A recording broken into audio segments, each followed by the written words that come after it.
হরে কৃষ্ণ। সেই ভগবানের ভাগবত কথাই কিছু বলবার চেষ্টা করছি। আমরা দেখেছি যে যে সব নিয়ে যাবার সময়, মানে কারোর মৃত্যু হয়েছে, তাকে নিয়ে যাবার সময় তখন সবাই বলে রাম নাম সত্য হয়, অর্থাৎ কিনা পরমাত্মার নামই সত্য। জীবনকালে, মৃত্যুকালে এবং মৃত্যুর পরেও সেই শুধু সত্য। তাই সেই নাম কামাই করো, অবশ্যই করো, অবহেলা করো না। অন্য অন্য কতজনেরই তো বুদ্ধি নিচ্ছ, আবার নিজেরও বুদ্ধি আছে তোমার, সেই রকম এই বুদ্ধিটাও একটু নাও না।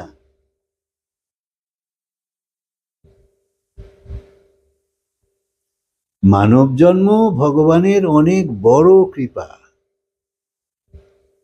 এর সঙ্গে ন্যায় করো। অন্যায় নয়, দুরুপযোগ নয় যে জীবন পেয়েছে বলে যেরাম খুশি নিজের মস্তিতে চলবো। শুধু পদে পদে আঘাতই পাবে, ভুলই হবে। তারপর এই জীবনের পরে এই কর্মফল হেতু মানুষ শরীর পাবেই না, পশু দিয়ে শুরু হয়ে যাবে।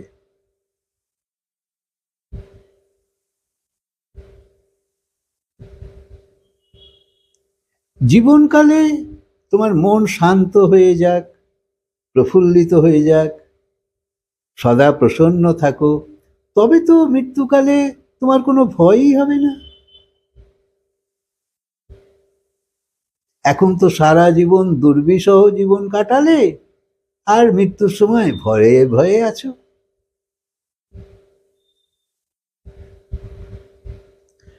কর্ম করো, কিন্তু ভগবানের সাহারা নাও। ব্যবহার সরল করো, কোনো চিন্তা নয় পরে কি হবে, পরে কি হবে, এসব ভয়ই তখন তোমার থাকবে না। তোমার বাণী মধুর হোক, মনে শীতলতা থাকুক, জীবনে যেন ক্রোধ নিকটে না আসে। ভেতরে ক্রোধ অহংকার থাকলে যত ভজনই করো কোনো লাভ পাবে না। সংসারের যে কর্তব্য মানুষ করছে, এ তো মোহের অধীন হয়ে, অর্থাৎ কিনা ও আমার, ও আমার, এটা আমার, এটা আমার, তাই এই সব কিছুর জন্য তুমি কর্ম করে যাচ্ছ। এই সবগুলি হলো মোহ। অন্যের জন্য তুমি কিছু হত করতে যাচ্ছ না, সেখানে তোমার মোহ নেই। মানে ধরো না, এক কোথাও ট্রেন অ্যাক্সিডেন্ট হলো, 200 জন মরে গেছে, তো তুমি শুনে টিভিতে দেখে হয়তো আহা উহু বললে একটু, ব্যাস ওই পর্যন্তই। অধিক মাথা ঘামাতে দরকার নেই, কারণ ওখানে তোমার নিজের কেউ নেই। যদি নিজের কেউ থাকতো তাহলে তুমি কত দৌড়দৌড়ি করতে। এটা হলো মোহ নিজের। তাই ভেতরে অহংকার কমে যাক, ক্রোধ কমে যাক, ভজন করতে থাকো, তবেই তো কাজ হবে। যদি কেবল অহংকারের আশ্রয় নিয়েই কেবল সংসারের কামনার অধীন হয়ে কাজ করো, কেবলমাত্র ঈর্ষা, রাগ, দেশ, আক্রোশ এইসব বৃত্তির অধীন হয়েই যদি থাকো, ভেবেই দেখো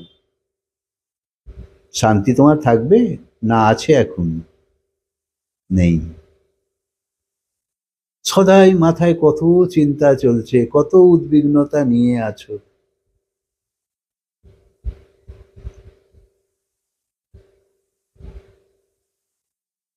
তাই নিজের কর্তব্যকে বুঝে চলতে হবে। আসলে তুমি যেসব কর্ম করে যাচ্ছ, এগুলো সবই তোমার বৃত্তির অধীন, অর্থাৎ কিনা তোমার একটা পুরনো অভ্যেস আছে, পুরনো আগের আগের জন্মের, সেই অভ্যেসকে সঙ্গে নিয়ে তুমি আসো, একে বৃত্তি বলে। সেই অভ্যেসকে সঙ্গে নিয়ে এসছো, সেই অনুযায়ী তুমি আবার এই জন্মে কর্ম করছো। তাই ভগবান বলছে এই বৃত্তির অধীন হয়ে যেসব কাজ, তাকে লক্ষ্য করো। যদি ঠিক মনে না হয় যে না এরকম করে না করলেই ভালো, সঙ্গে সঙ্গে তাকে আটকাও। অর্থাৎ কিনা এই সংস্কারকে সংস্কৃতিতে পরিণত করতে হবে, কিছু পরিবর্তন আনো। একই পুরনো অভ্যেস যদি রেখে দাও, স্বভাব রেখে দাও, তাহলে কি করে হবে? কত লোককেই তো দেখছো, কত রকম দেখছো, কত ব্যবহার দেখছো, কত কিছু দেখছো, ভালো কিছু নিতে পারছো না। অন্যেরও তো অনেক কিছু ভালো চোখে পড়ে।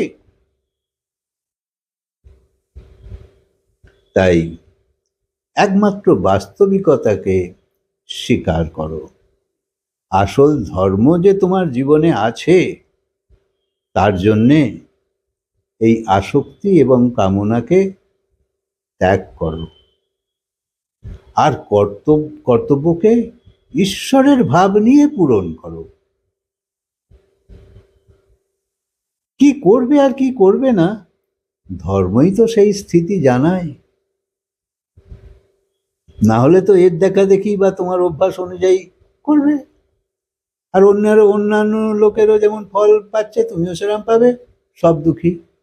আজ পর্যন্ত কেউ জীবনের সমাধান করতে পারেনি এই সংসারে, কেউ না। শুধু সাধু মহাপুরুষরা যারা ধর্মের পেছনে দৌড়ে চুলচেরা বিচার করে সঠিকটা গ্রহণ করেছে। ধর্ম মানে তুমি সঠিকটা গ্রহণ করো, আর কিছু নয়। তোমার বাবাজি হয়ে তো কেউ চলে যেতে বলেনি। গেরুয়া বস্ত্র পরে বাবা ঘর ছাড়তে কেউ বলেনি। সঠিকটা গ্রহণ করো, যেটা যেরকম করলে তোমার জীবনে সুখ আনন্দ থাকবে। কর্ম তো করছোই, বসে তো তুমি নেই, কিন্তু তা কি পাচ্ছ? সন্তুষ্টতা কি তোমার মধ্যে ভরপুর আছে? প্রসন্নতা ভরপুর আছে? নেই। তাই ভালো হয় যদি তুমি নির্ণয় না নিয়ে পরমাত্মার উপর ছেড়ে দাও। অর্থাৎ কোনো গুরু মহাপুরুষের আশ্রয় যদি তুমি যাও এবং তাদের অনুযায়ী চলো, তাহলে তোমার অনেক কিছুই সঠিক হতে থাকবে। দেখো, তারা তো আমাদের মতন এরকম করে না। আমাদের মতন জীবনযাপন কি মহাপুরুষরাও করছে? না। কারণ তারাও তো এই সংসারেই অনন্ত জন্ম ভোগ করেছে কষ্ট। তারপর আস্তে আস্তে নিজের বুদ্ধিকে শুধরে একটা অন্য কিছু গ্রহণ করছে, যার দ্বারা তারা সমাধানের পথে চলেছে। তাই সেই পরম গতি, মানে যার শরণে গেলে, যার আজ্ঞা মেনে চললে তোমার জীবনে কল্যাণ হবে। তাই নিজের ভালো কে না চায়? সবাই চায়। কিন্তু সেই ভালো পাওয়ার জন্যে যা কিছু, তাও তো করতে হবে। তাই ধর্মহীন মানুষকে পশুর সমান মানা হয়, যে যে কিছু বুঝতে চায় না, কিছু শিখতে চায় না, কিছু জানতে চায় না, গোয়ার হয়ে আছে, জেদ ধরে আছে, তার তো ভুল পদে পদেই হয়। এই কি করা উচিত এই বুদ্ধি যার নেই, তার জীবনে কি করে শান্তি আসবে বলো? তাই কর্তব্য কর্ম করো, কিন্তু কোনো আশ্রয় নিয়ে নয়। আসলে কর্তব্য করতে করতে মনে ভাব এই রকমই হয় যে আমি করেছি, আর করবার পর মনে হয় যে আমি এর ফলেই পাবো। আর এই বিচারই তোমার অহংকারের প্রশ্রয় পাচ্ছে, আর পরমাত্মা থেকে দূরে হয়ে যাচ্ছ।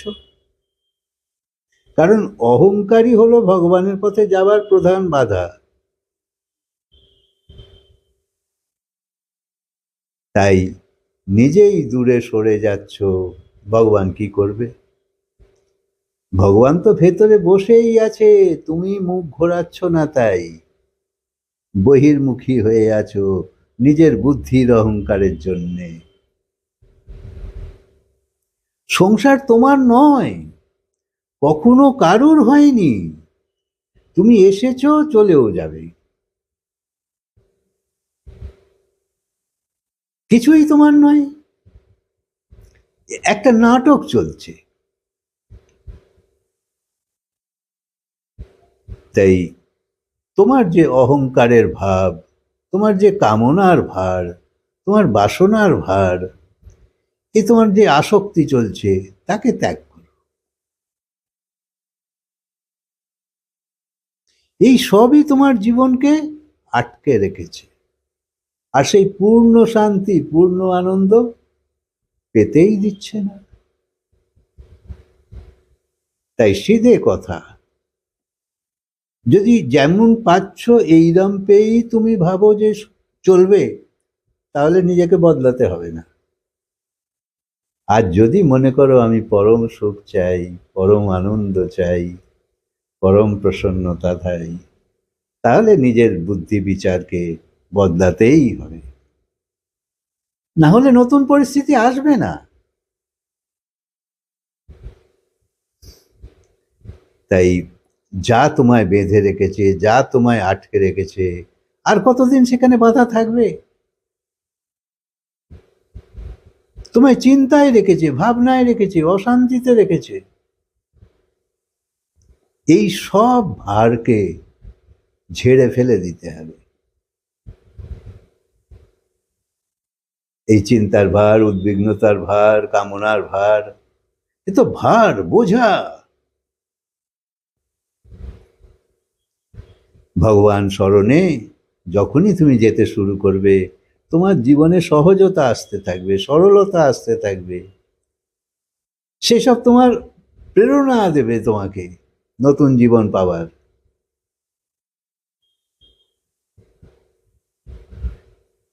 তাই ভগবানের স্মরণে যাওয়ার খুব প্রয়োজন। তুমি যদি ডাক্তার হও, তো তার জন্যে তো যে পঠন পাঠন, সেটাই হলো তোমার কাজ, আর তখন সেইটাই প্রয়োজন।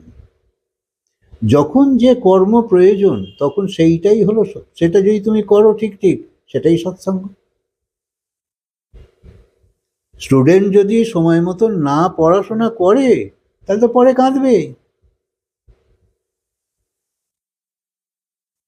তাই যদি এর উল্টো করো, যখন যা করার দরকার করছো না, স্টুডেন্ট যদি না করে, তো তখন যা করছে সেটাই কুসঙ্গ। আজকাল সব জায়গাতেই কর্মসংস্থানের অভাব দেখা যাচ্ছে। কাজ নেই, কাজ নেই, চাকরি নেই। তাই কিন্তু দেখো, যারা সাধনা করছে, সাধক, তাদেরও তো অর্থের প্রয়োজন হয়। কারণ খাওয়া, একটা বস্ত্র বা কিছু ওষুধ কখনো দরকার হলে, এগুলো তো চাই। আর এগুলো তো না হলে কি করে চলবে? কিন্তু যদি তার কম হয়, না থাকে, তাহলেও সে দুঃখী হয় না। যতটা সংসারী লোক দুঃখী হয়, অতটা হবে না। একবেলা যদি খেতে না পায়, সহ্য করে। জীবন কেবল খাওয়া দাওয়া বা সংসার বাড়ানোর জন্যই তো নয়। তোমার ভেতরের যে আনন্দ, তাকে প্রকট করাই জীবনের প্রধান উদ্দেশ্য। আর তা করতে গেলে সত্যের সঙ্গে জুড়তেই হবে, সত্যকে জানতেই হবে।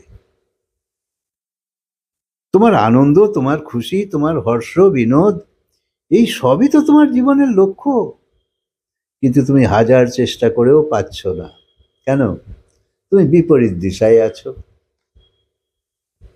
তাই দিশা গলদ, তো দশাও গলদ। দিশা বদলে ফেলো, দশাও বদলে যাবে। আচ্ছা, কথাকে আজকে বিরাম দিই, আবার বলবো। হরে কৃষ্ণ।